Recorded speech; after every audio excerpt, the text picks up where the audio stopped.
Welcome. My name is Caleb, and I'd like to welcome you here. We are going to be doing a tutorial today on completing the Ameriflex agreement, kind of a tutorial as well on what you can expect on an implementation call with your assigned implementation specialist. So you'll start by going to the website www.myameriflex.com. And when you arrive, you'll find at the top right-hand corner a yellow login box. You'll want to hover over that. If you are a broker, you'll select the producer option. If you are a plan administrator with the group, you'll select the employer option. So we'll go there, and it'll take you to your respective login page. And by now you should have received some login credentials, a no reply email from us with instructions on how to generate this account. And you'll enter here. If you're a first-time user, you'll go down to the very bottom and select that in order to register with the credentials that we've supplied. Otherwise, you'll be able to go ahead once that's complete and log in here. So you can go ahead and do that. And then this is your dashboard that you'll see upon logging in. And as you can see, there is a prompt letting you know that your agreement is ready to be reviewed and signed. So that's how you will go and access the service agreement that we have here at Ameriflex for you, that your implementation specialist will be walking you through. So whether you've seen this for the first time right now or you've gone through this already, your implementation specialist will walk you through this agreement piece by piece to ensure that you've answered it accurately and have any questions if anything came up during this process for you. This is also a great time for you to just kind of jump in and ask any questions that you have. So on this first page, you will see that the majority of it is regarding demographic and legal information for the group. We do require a federal tax ID. And as far as mailing addresses go, we prefer, especially for COBRA clients, that we have a physical mailing address as opposed to a P.O. box.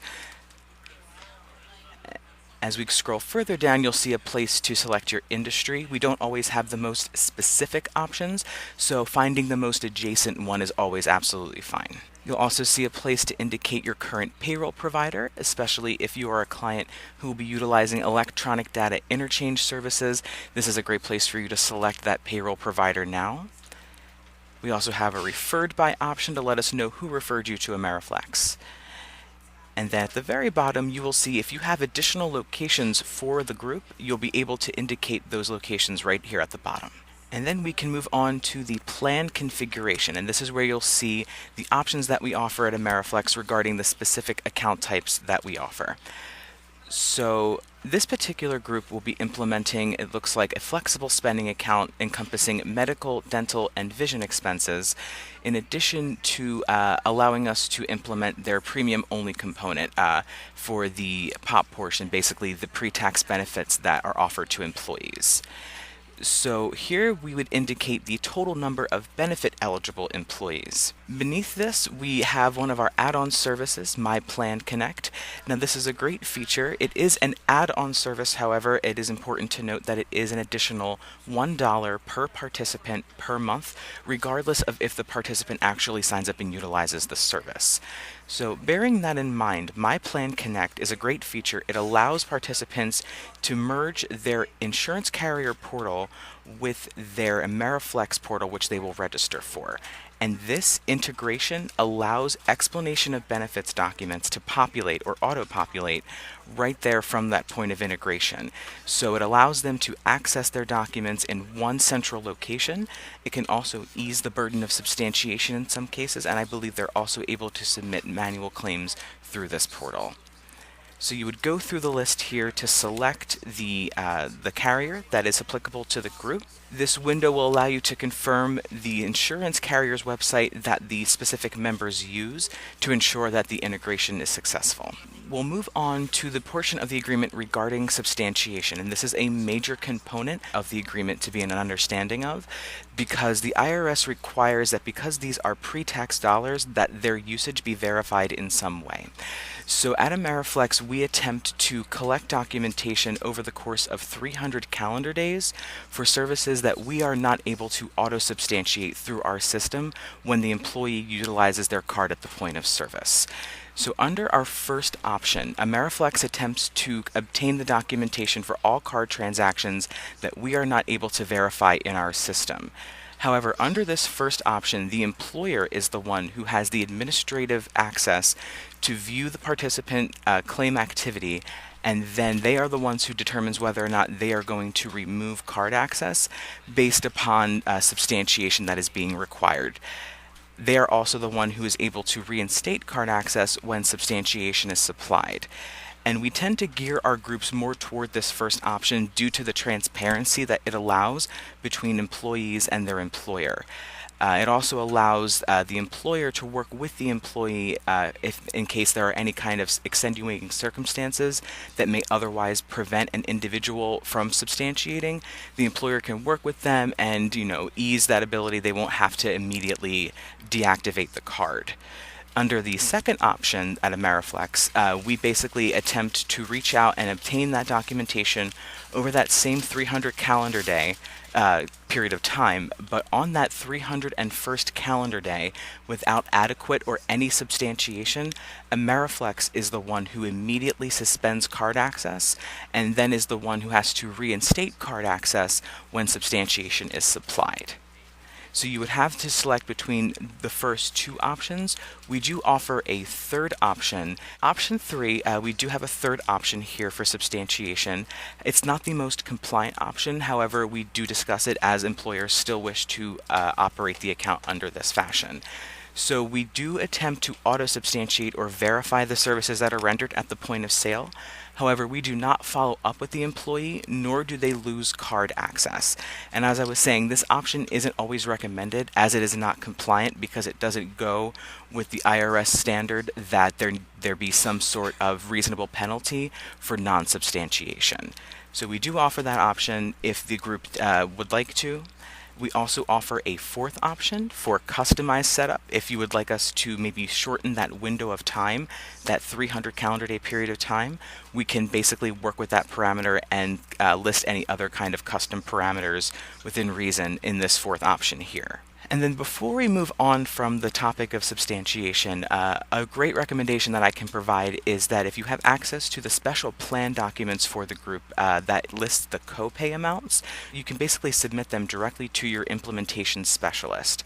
And those copay amounts, we will basically take those copay amounts that you provide up to multiples of 5 of each of those listed amounts, and we will build the plan in such a way that it negates the employee's need to have to substantiate standard copay amounts.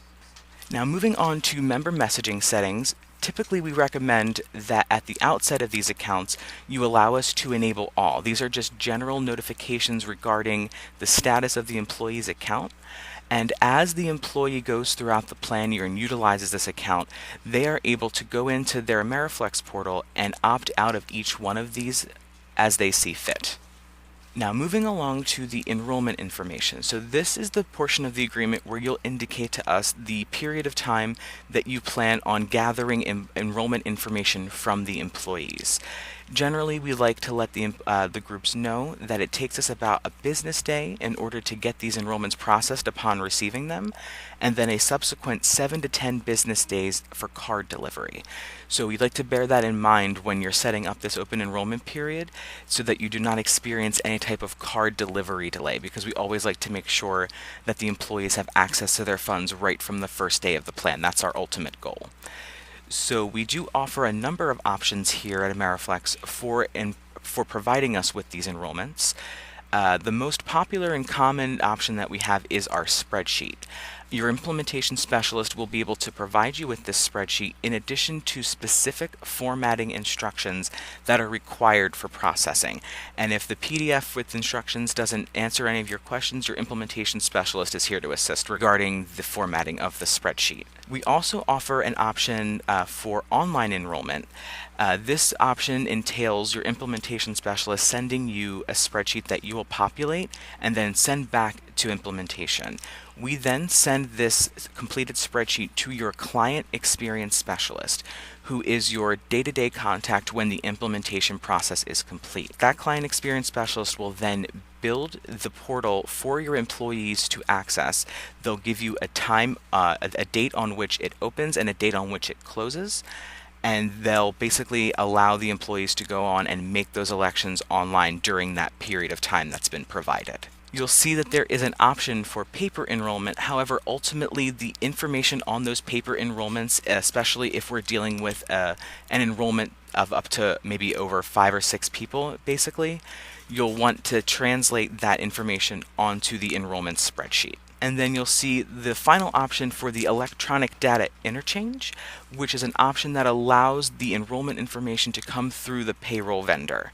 And there is a supervisor here at Ameriflex that your implementation specialist will get you in touch with in order to have your vendor get in touch with him and get that process of getting those feeds set up in time for the enrollments. And then we can, at this point, once we've selected that, move on to the FSA itself, the flexible spending account configuration. This group here looks like they're going to be offering the full range of options that we have. So we start by basically confirming, first and foremost, we'd like to make sure that the administration of this plan, if we are going to be taking it over from a prior administrator, that's something that we like to know, even before we get on this call. But if it's something that isn't discovered until later, that's understandable as well. But that's one of the first things that we like to confirm is, are we going to be assuming the administration of this from another administrator? And if that is the case, there are fees that would apply. There's also spreadsheets involved, all of which your implementation specialist will provide you the documentation and information on. So as we scroll down, we'll be able to indicate the required working hours per week, and then the coverage that is required for each of these services or each of these accounts. As we go under the flex options, the first thing that we see discusses the run-out period. The run-out period is a period at the end of the plan year in which employees are able to submit manual claims, not swipe their card, for services that were rendered to them during the plan year that just wrapped up. So typically at Ameriflex, the average that we see is the employers allowing up to 90 days or 3 months for employees to submit those claims from the prior year. The reason being they want to be able to allow for a longer window of time for them to receive any explanation of benefits documents that may not generate right away.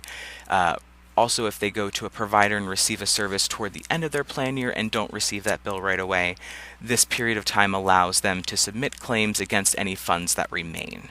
Under the same idea, terminated employees are also afforded a run-out period. However, their claimable window of time is a little bit different. A terminated employee is eligible to submit claims during a run-out period, but they're only able to submit claims from the first date of the plan year in which they terminated through their last date of work. They are not able to submit any new claims. And typically, like I was saying, an employer will utilize, they will typically allow a terminated employee to have that same 90 days, or it's also their prerogative. They can shorten that period of time if they see fit. And then moving along to another portion of the agreement that's rather crucial, the portion regarding orthodontia. At Ameriflex, an employee is required to have an orthodontic contract signed on file by the orthodontist. This is a contract that your implementation specialist can provide you after this type of call. Once they have the orthodontist sign that contract, they can remit it to the Ameriflex claims department, who will have it appended to the account for any time that the employee swipes their card for an orthodontic service and needs to substantiate it, or if they're going to be submitting a manual claim. And at Ameriflex, we offer 2 options here for the reimbursement of orthodontic services. The first option that we offer, and it's the one that we recommend here, is as paid only. And this is a great option for employees because it allows them to take advantage of any kind of discount that the orthodontist is offering if they make an advance or lump sum payment. So this allows them to make payments without the need of a schedule or prefixed amounts. The only thing that we like to safeguard the employer against or make them aware of under this specific option is that if an employee takes out the entire maximum and then applies it with this option toward their orthodontic services, they utilize the entirety of their election amount, and then they were to terminate for some reason prior to all of the deductions taking place, they would unfortunately be under no obligation to repay those funds to the employer. So that's the only risk that we like to safeguard the employer against. Otherwise, this type of option really does allow for the best user experience, which ultimately translates to the best employer experience. So then we can move on to the FSA itself, the flexible spending account. Here is where we will confirm the full plan year date. as well as below the eligibility for any new hires that come on. Below that, we have the area where you'll indicate to us the payroll schedule, which is crucial, especially for other benefits such as commuter reimbursement and dependent care. So here's where you'll let us know the payroll schedule for the group. We also have the ability to indicate multiple calendars if you have several payroll cycles. Here's where you'll also indicate the maximum amount and also an annual minimum. If the employer selects an annual minimum, basically the only time that we've seen that come into play is if they are trying to encourage serious participation. And then below we have a couple of options specifically for the flexible spending account, the first of which is a rollover, and this is another popular option that we offer. So it runs concurrently with the run-out period that we just discussed, that 3-month or 90-day run-out period. At the end of the plan year, under this contingency, an employee is able to set aside up to $500 that basically rolls over into a separate account that is not able to be accessed through their card. They submit manual claims during that 3-month run-out period against those funds in the account for services rendered during that previous plan year. And then at the end of the run-out period, any funds that remain, even if it's the full $500, automatically rolls over into the new plan year's balance, and it all becomes one balance that is card accessible again. The other option that we offer is a 2.5-month extension, and this option basically takes the end date of the plan and removes it and extends it out an additional 2.5 months. So under this contingency, employees are able to continue swiping their card and incurring new claims for an additional 2.5 months. We'll then move on to the dependent care account. The main difference here is between the funding. So as you know, the flexible spending account is funded in full up front from the very first day. Whatever they elect is available to them right from the first day of the plan. The dependent care account functions a little bit differently. Those funds are basically accumulated into the account based on the payroll schedule that is provided to us during the implementation process. So they're not able to access their full election as they would right away. It just accumulates over that period of time. We also offer a 2.5-month extension option for the dependent care as well. So you'll see the commuter reimbursement account pretty much asks for the same options, the plan year start date. And one thing that we do like to note is that parking and transit are listed as 2 separate accounts here at Ameriflex. So each one has its own annual maximum, and you'll be able to indicate whether you'd like to have one account set up or both. And again, this is the type of account that we are able to either fund on the first of the month or on the payroll dates that are provided. And then the limited purpose flexible spending account functions much in the same way that the flexible spending account does, in that it's funded right from day one, and it should mirror however the flexible spending account is set up. However, the only difference here is that this account does not include medical coverage. A limited purpose flexible spending account is solely for dental and vision expenses.